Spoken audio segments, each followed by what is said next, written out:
All right, chapter 4. It is entitled The Playful Puppy Returns.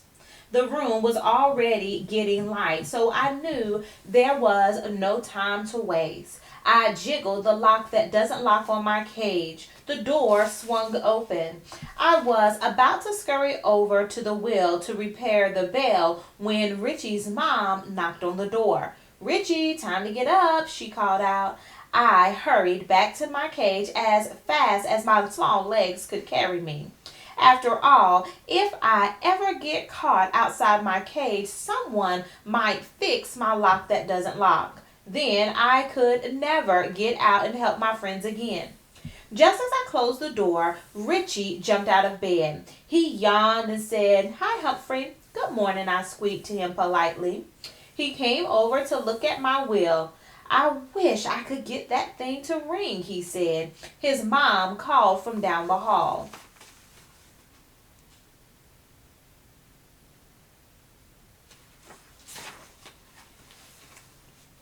"Come and have your breakfast, Richie. You're going to be late." "But I need to fix my project," he replied. "You have to eat first," she said.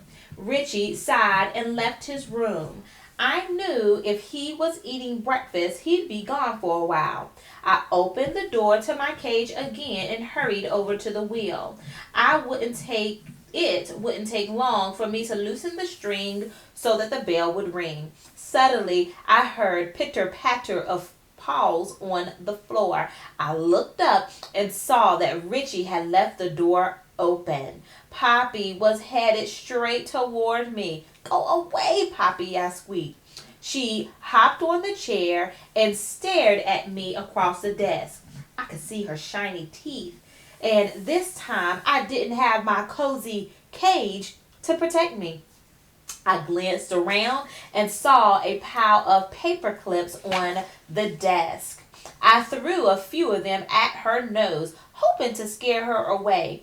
Poppy growled, but she didn't move.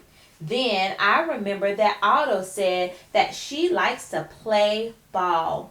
I had seen a small bouncy ball on Richie's desk. I scurried to it and rolled it towards the edge.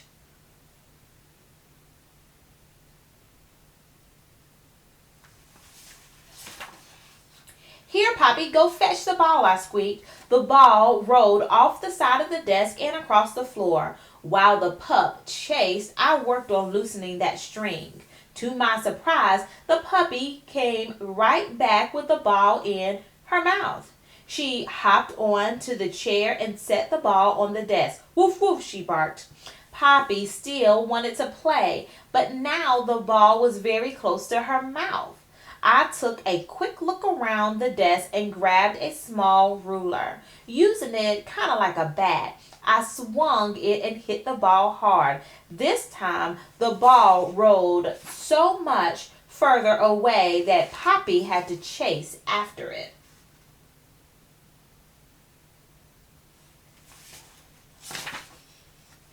I worked fast to loosen the string, but the pup came right back and set the ball on the desk again. "Woof, woof," she barked.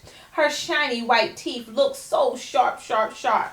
I picked up the ruler again, aimed it in a different direction. I gave the ball an even harder whack. It flew off the desk and rolled under Richie's bed.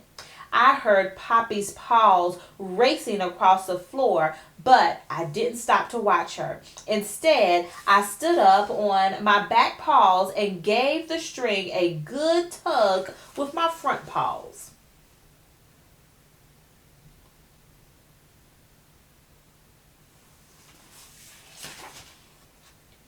Then I gave the wheel a spin, and when the paperclip hit the bell, it went ding, ding, ding. It worked. I raced back to my cage and closed the door behind me just as Poppy returned with the ball. "Sorry, Poppy, I don't want to play fetch anymore," I squeaked. Poppy just looked up at me and wagged her tail. It wasn't long before Richie came back into his room. "Get out, Poppy," he said as he shooed her out of the room. "Richie, we're about to leave for school," your dad called. "Get your project together. What's the point? Richie said. It doesn't work anyway. Try it, I squeaked. Richie walked over to the desk and looked down at my wheel. I don't understand why it doesn't ring, he said. Then he gave the wheel a spin and it hit the clip, hit the bell, ding. I don't believe it, Richie said. He spun the wheel again. Ding. It works, Richie was grinning, giving it another spin. Ding. I don't know what happened, he said, but I sure am glad it's fixed. Richie wasn't the only one who was glad. Once we got to school, Richie and the other students in room 26 set up their project. Og, you're not going to believe what happened, I told him, my froggy friend. Boing, boing, he answered. Og sounded concerned, so I said, don't worry, it all turned out well in the end. Then Mrs. Bisbane asked my friends to explain their science projects. It was interesting to hear that plain water froze faster than sugar water. And Heidi said that salt water didn't freeze at all. Cheyenne showed us the beans that she grew. The beans that had received the most light grew the best. And the colorful mold that Gail had grown in her refrigerator, well, that was amazing. Finally, it was Richie's turn. He explained his experiment to the class. Each time the wheel went around, the bell rang as he marked it down. Then he pointed to his chart. I had him spin for 3 minutes each time. I noticed that he slowed down towards the end of the experiment. So even hamsters get tired. Then he showed everyone how he did it. Richie took me out of my cage and placed me on my wheel. Why don't we get a little closer so we can watch, Mrs. Bisbane said. I was happy to start spinning. Ding, ding, ding, ding. The bell rang every single time the wheel went around. Ding, ding, ding, ding, ding, ding.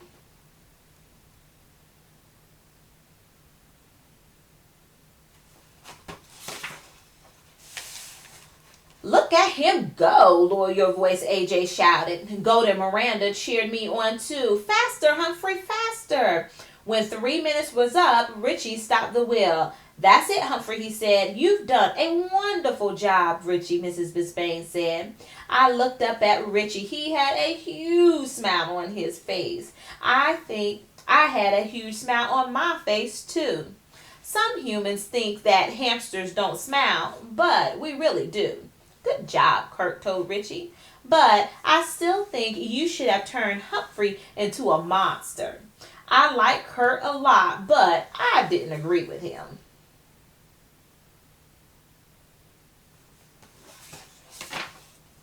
I just wanted to be a helpful classroom hamster who goes home with my classmates at the end for the weekend. I love going home with my friends, even my friends who have very playful puppies. The end.